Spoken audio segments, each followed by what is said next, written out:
Hi అండి. ఈ ఎండలకి డైలీ గార్డెన్లో మొక్కలకు వాటర్ పోయాల్సి వస్తుంది. ఎండాకాలం కాబట్టి బెండకాయ విత్తనాలు వేసాము.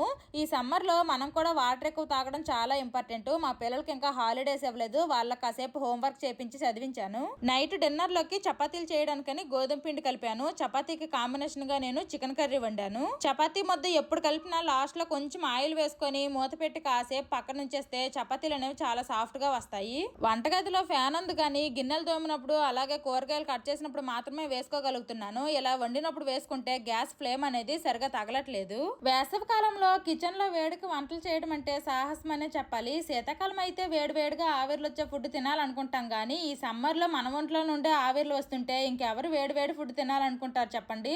అందుకే ఈ సమ్మర్ అన్నాలు మా వంటలు త్వరగానే అయిపోతాయి. ఫుడ్ వేడిగా ఉండాలి అనుకున్నప్పుడు చల్లబడిపోతుంది. ఇప్పుడు చల్లబడాలంటే మాత్రం అంత త్వరగా చల్లబడట్లేదు.